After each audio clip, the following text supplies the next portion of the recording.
Seiring dengan semakin banyaknya kendaraan listrik di sekitar kita, semakin penting untuk memahami cara kerjanya. Jadi, mari kita tinjau beberapa istilah dasar tentang listrik dan pelajari cara penerapannya pada video terbaru dalam teknologi otomotif ini.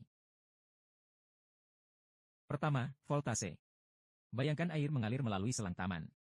Perilaku ini sebenarnya sangat mirip dengan listrik yang mengalir di sepanjang kabel.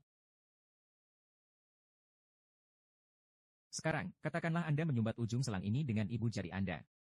Dalam istilah listrik, gaya tekanan air yang sekarang menekan ibu jari Anda adalah voltase, yang diukur dalam voltase. Semakin tinggi voltase, semakin besar daya dorong listrik.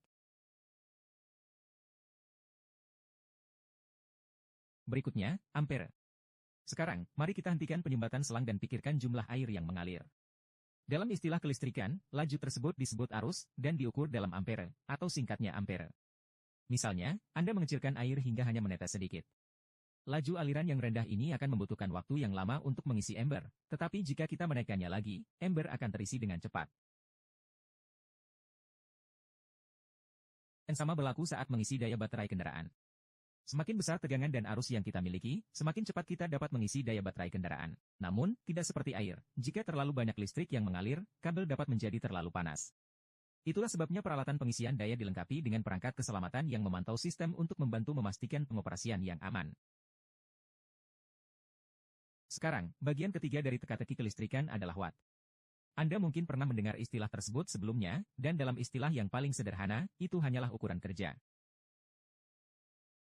Pada dasarnya, jumlah energi yang ditransfer dalam jumlah waktu, volt dikali ampere. Pikirkan bola lampu tradisional. Nilai wattnya adalah seberapa banyak daya listrik yang dibutuhkan untuk beroperasi, dan semakin tinggi wattnya, semakin terang cahayanya. Prinsip yang sama ini berlaku untuk semua produk listrik, baik bola lampu, gelombang mikro, atau kendaraan listrik.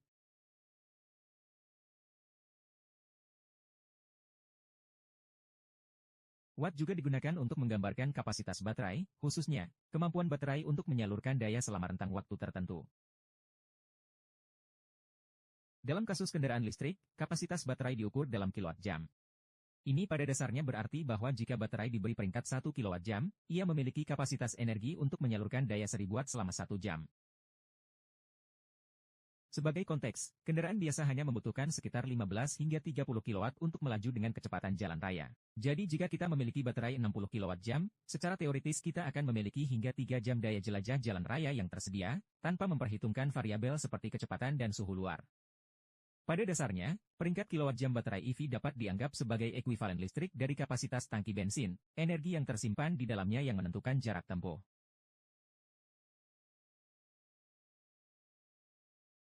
Jadi sekarang setelah kita memahami istilah umumnya, mari kita bahas tentang bagaimana listrik sebenarnya disalurkan. Untuk itu, kita perlu mengamati lebih dekat aliran arus listrik agar benar-benar memahaminya. Sebagian besar stop kontak listrik standar menyediakan arus bolak-balik, AC, yang juga merupakan sumber arus listrik dari jaringan listrik perusahaan listrik. Sesuai namanya, AC dengan cepat mengubah arah aliran antara positif dan negatif, dan merupakan cara terbaik untuk menyalurkan listrik ke jarak yang lebih jauh. Di sisi lain, baterai bekerja dengan arus searah, DC. Baterai diisi dayanya dengan DC, dan menghasilkan DC. Dan ini berlaku untuk baterai tripela pada remote TV. Baterai 12 volt di bawah kap mobil, atau baterai besar yang digunakan untuk menggerakkan roda kendaraan listrik. Ini juga berarti bahwa saat mengisi daya baterai dari sumber AC, baterai tersebut harus diubah menjadi DC terlebih dahulu.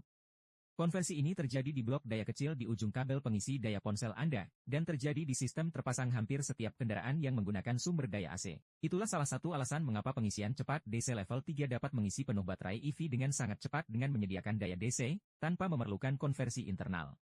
Jadi, itulah penjelasan singkat tentang dasar-dasar kelistrikan. Untuk mempelajari lebih lanjut, kunjungi toyota.com/electrified.